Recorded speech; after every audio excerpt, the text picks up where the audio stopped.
Oi pessoal, bem-vindos ao Pode Ler. Hoje vamos falar de um tema muito importante, a leitura e literatura na formação crítica dos alunos do ensino médio.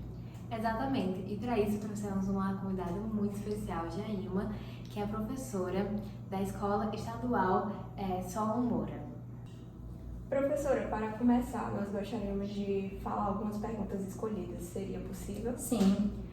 Por que a leitura é tão fundamental na formação dos jovens? Segundo Paulo Freire, a leitura do mundo precede a leitura da palavra.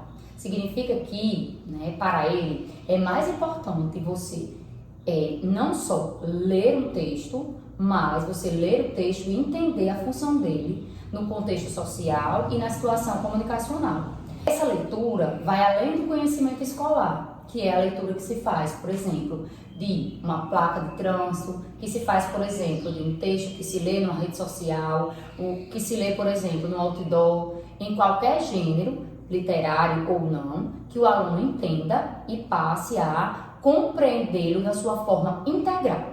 E quais são os benefícios de começar a leitura tão cedo? Quando a criança começa a ler muito cedo, ela desenvolve muitas habilidades que vão beneficiá-la na sua vida enquanto cidadã. Ela entende o mundo como ele é, ela fica com uma visão mais abrangente, ela percebe por que nós temos que ser leais com os nossos amigos. Em uma história de Maurício de Souza, por exemplo, em uma história em quadrinho criada por ele, o cartunista brasileiro, ele fala da amizade entre Cebolinha e o Cascão, a importância da lealdade, da honestidade numa amizade.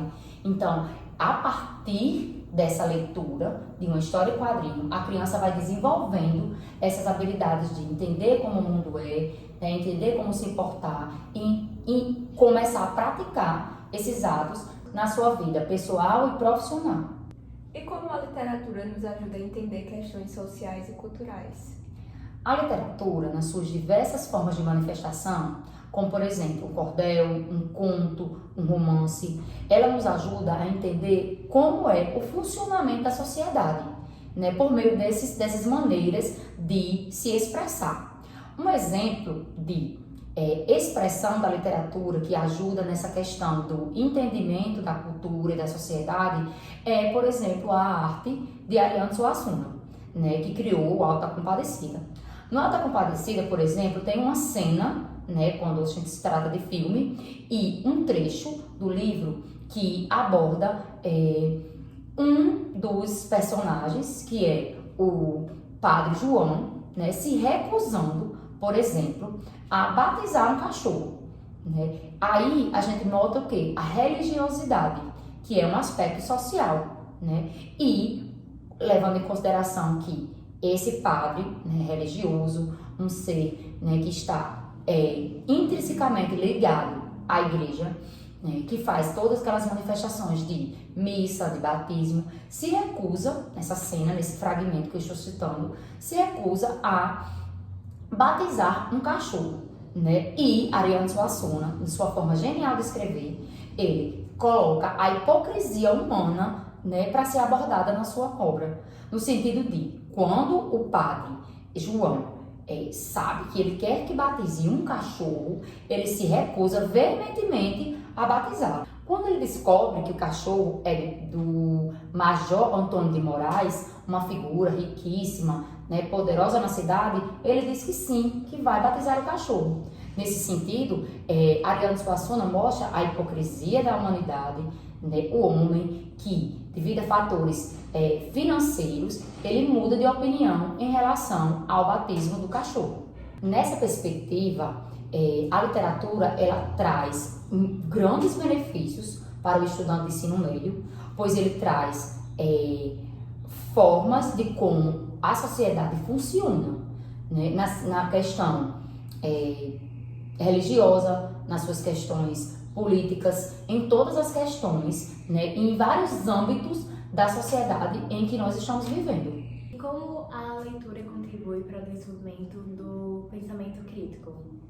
Os leitores, em geral, desenvolvem naturalmente o pensamento crítico, devido a todos os textos a que ele tem contato, a diversas formas de pensar, diversas concepções de mundo, como, por exemplo, o leitor de poesia.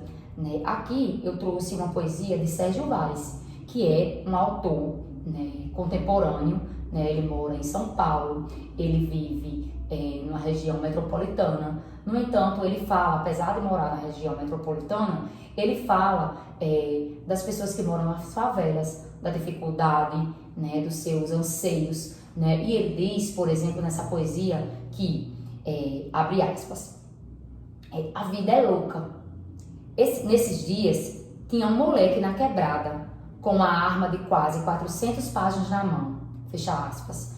Ele faz essa metáfora de arma, que é o livro, né? Então ele mostra para o jovem, ele mostra para o seu leitor que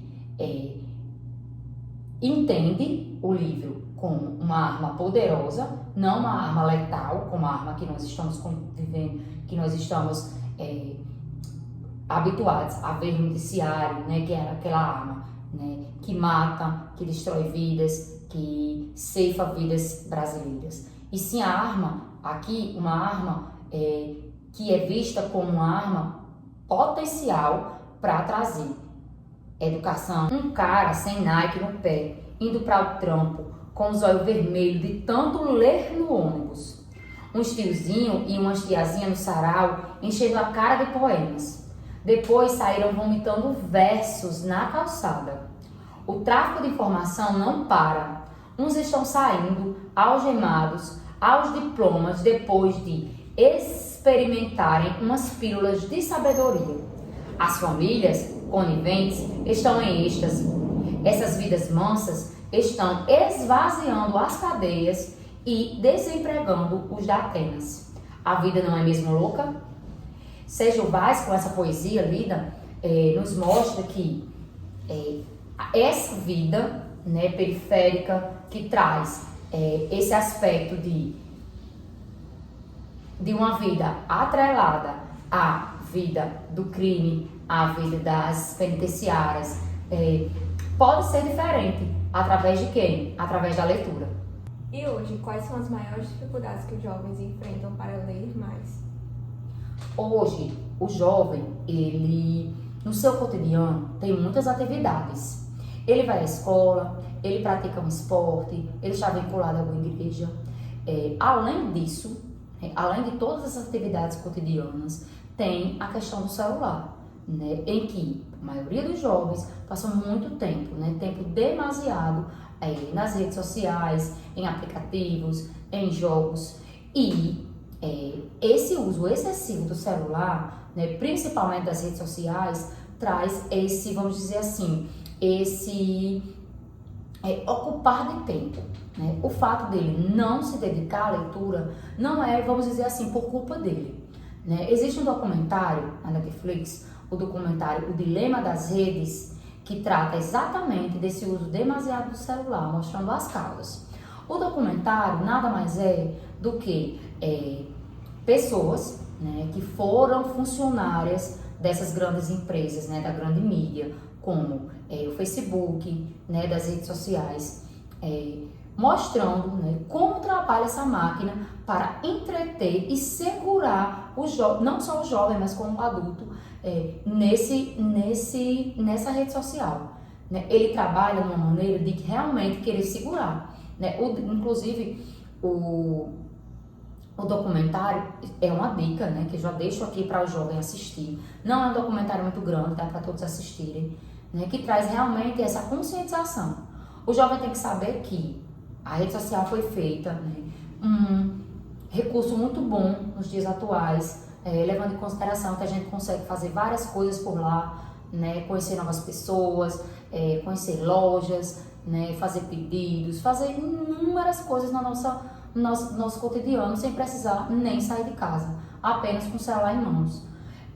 No entanto, a leitura, devido a esse uso demasiado do celular, né, e também nessas atividades cotidianas que eu falei anteriormente, tira, né, o tempo da leitura, né? E o desafio, não só para as escolas, né, para os professores, para a família, é de como colocar esse jovem para ler, né? A pergunta feita por Sabrina anteriormente falava sobre justamente a leitura desde cedo. Então, quando você já vem estimulado desde cedo, além, dependendo do gênero, né, seja conto, seja um romance, seja crônicas, né, e você ter no seu dia a dia, já ter no seu dia a dia o cotidiano da leitura, se torna melhor. E bem, agora você falou sobre os desafios, né? E bem, o que você sugere para as escolas incentivarem a leitura? Ou o que você sugere? As estratégias? Bom, Sabrina, nós temos duas hipóteses. Na primeira hipótese, o aluno ele já vem estimulado de casa, ele já vem estimulado da educação infantil, vem estimulado do ensino fundamental e chega no ensino médio já com a leitura na sua rotina. E na segunda hipótese, o aluno não recebeu poucos ou nem recebeu estímulos para a leitura, né? Então, quando chega assim, no ensino médio, nós temos essas duas possibilidades de aluno, né? Na primeira hipótese, ele já vem estimulado, então ele vai buscar a leitura para o seu dia a dia sem precisar que a escola te faça muitos convites à leitura, digamos assim.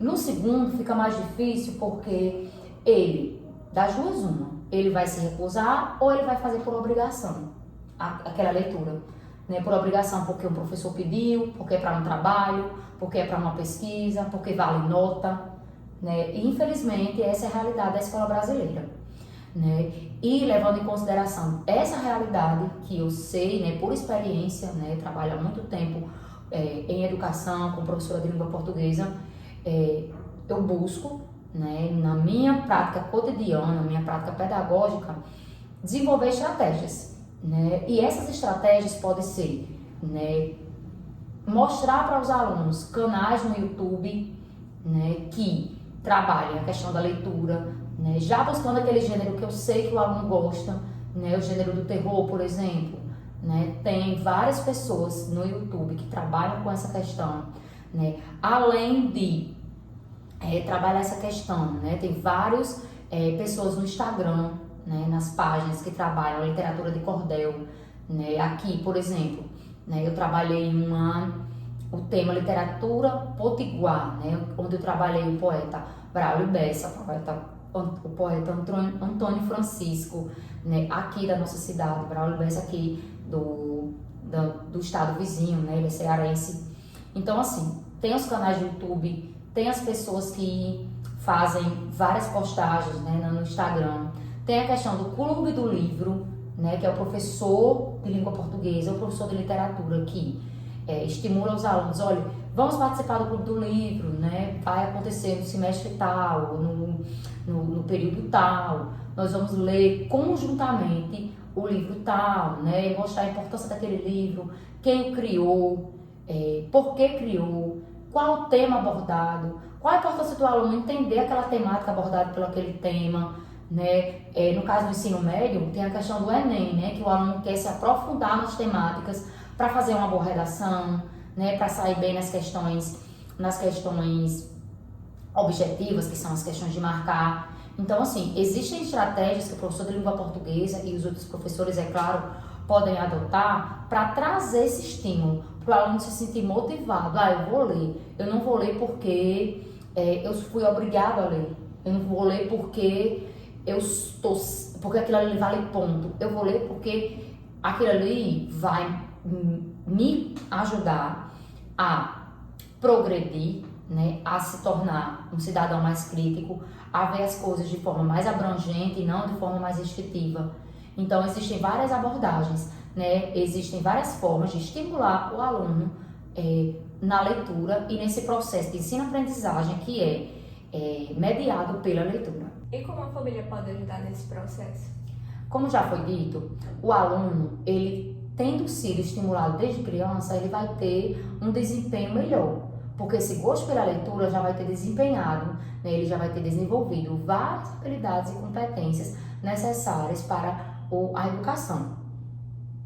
A família, né, como o suporte principal na vida do jovem, a família deve trazer, né, diversas oportunidades ou apresentar diversas oportunidades para o jovem continuar desenvolvendo o gosto pela leitura. Como a família pode levar o jovem para, por exemplo, lançamentos de livros, né, recitação de poesias, pode inscrevê-lo, por exemplo, em clubes de leitura, como já foi falado, né, pode colocá-lo em contato cada vez mais com essa leitura, né, não tornando aquela leitura uma leitura obrigatória, porque quando a leitura é da escola, né, aquela que vale ponto, aquela que tem que ser porque o professor mandou, né, ela se torna obrigatória, né, e quando ela se torna prazerosa, uma coisa que você faz porque quer, porque você está realmente com vontade de fazer, né, que faz parte do seu cotidiano, aquilo se torna muito mais benéfico para a vida do cidadão. Estamos chegando quase ao fim do Pode Ler. E você gostaria de falar suas considerações finais? Sim, Sabrina. Eu gostaria de deixar registrado que o Brasil, infelizmente, é um país que não está em uma boa colocação em relação aos índices de leitura, né? Ano passado, por exemplo, em 2023, a OCDE, que é a Organização para a Cooperação e Desenvolvimento Econômico, fez uma pesquisa e o nosso país ficou em 52º lugar, né? Em primeiro lugar está o país Singapura e, respectivamente, em segundo e terceiro lugar, a Irlanda e o Japão, né? O nosso país está entre os 30 piores países participantes dos 81. Então, assim, gostar de ler não é apenas uma coisa que a escola tem que fazer por digamos assim, por uma necessidade básica, por uma necessidade pública, né? Para que o nosso país passe a ser um país melhor em todos os âmbitos, né? No âmbito social, no âmbito econômico, no âmbito cultural, e passe a trazer uma melhor condição de vida para o seu povo. Muito obrigada por ter vindo. A sua participação aqui no Pode Ler foi incrível. A gente aprendeu muito sobre o poder da leitura. Eu que agradeço, meninas, pelo convite, me senti lisonjeada pelo convite, agradeço demais e gostaria de ler, para encerrar a minha participação aqui no podcast Pode Ler, 2 citações. Uma que fala exatamente sobre o poder da leitura em nossas vidas. A primeira citação é de Newton César Santana. Ele diz que as nossas vidas, abre aspas, são o resultado do que consumimos. Portanto, consuma bons alimentos, bons livros, bons filmes, boas amizades e bons exemplos e atingirá o resultado almejado. E para fechar com chave de ouro, nosso filósofo Zygmunt Bauman, acredito que todos o conheçam, ele diz que, para a maioria dos estudantes, a educação é, acima de tudo, uma porta de entrada para o emprego. E a leitura vai trazer benefícios na vida pessoal e profissional do estudante. E vocês, ouvintes, contem pra gente nas redes sociais qual foi o último livro que vocês leram. Até o próximo episódio.